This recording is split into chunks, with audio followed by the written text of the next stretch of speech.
The point is that it's not about winning election, but it is about how do you rule the state after elections have been won, and how do you carry people along. That's a fact of matter.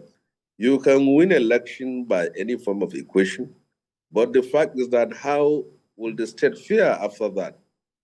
If you have won election now under a Muslim ticket in Kaduna, and then I, as a Muslim from the northern part of Kaduna, I cannot go to the southern part of Kaduna and live with my family.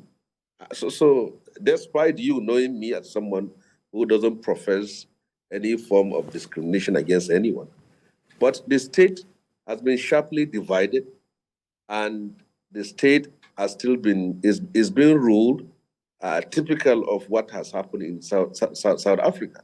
The people of Southern Kaduna are actually marginalized from the politics of the state, and they don't consider the government of Kaduna State as their own government, as the government of people of Northern Kaduna, because it is being structured along that way. And let us look at it also from this point of view.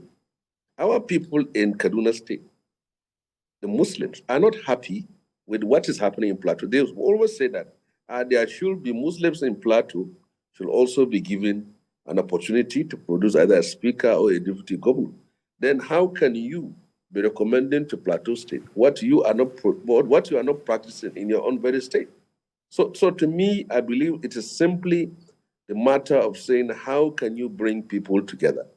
It is a fact that in 1993, I was part of the struggle. I was a leading figure in the struggle. We fought. Abiola won election. Why did Christians in the North supported him? It was simply in the fact that he has invested over the years, even before he joined politics, in terms of showing to the people of the country, in all parts of the country, that he is a unifying figure, and that he has not been identified as someone who has made either any utterances or by the way he run his life, his family, his politics, to being someone who will be unjust. So it's all about the leader. If you have a leader who has proven, or leadership that has proven that they can be fair and just, all these issues could not have come in. But if any leader who has tried to explain to the people that self-certificate will work, he may not be the problem. The problem will be with the system. The system has already ingrained in people. There is only when you have someone from an ethnic and religious background that you are protected. So it is the system. It's not simply, it is the leaders that have created a system of distrust in the hearts of people. So if you go to a typical ministry now, you see a minister, you go to his office, most of his aides will be people from his own religion and people from his ethnic background.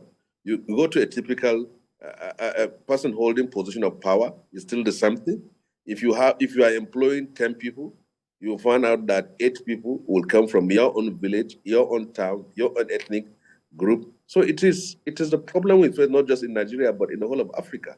So if this has to be addressed, then those who find themselves in the position of authority have to prove over time that they can be fair and they can be just. That can dissolve this idea of saying that a person who should be in position of power must be someone who comes from an ethnic or religious background. You know, you referenced Abiola's election in 1993 and why the electorate didn't pay much attention to the Muslim ticket. Are you saying that in the forthcoming election in your state, the Kaduna electorate would not also be able to look beyond whether there's a woman on the ballot or a 68-year-old, or whether a party is fielding a ticket with the same religion, and to be able to identify their track record, what they have done in the past, and their capacity to lead? Don't you think that the electorate also has the capacity this time to do that? Well, I think people will vote, but you need to be in Kaduna to see to hear from the people on the ground and their feeling. And I believe that if you think you have the capacity and the competence to deliver, and you still have to understand the sensitivity of other people, especially people who are not from your own part. So I don't think that Kaduna should be used as a scale to recommend any Muslim ticket to anybody or anywhere. But I think in the greater sense, like I've said, it's about the leader. If you have a leader, for example, the late Balare Musa, he got his votes when he was contesting more from the Christian side, even down from the Muslim side, because they believe in him. So once you have a leader who has proven over the years that he's a unifying figure, he can be fair and just to any person, people will vote for him.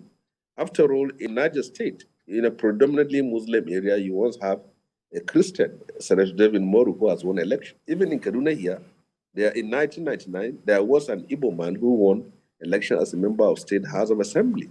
So it's all about the individual, and I believe that if we have to go out of this, then leaders who have found themselves in a position of power and authority by virtue of being elected into office, they have to prove that you can serve any person, you can serve anybody, and you can serve the community, your society, and your country without showing any form of elitism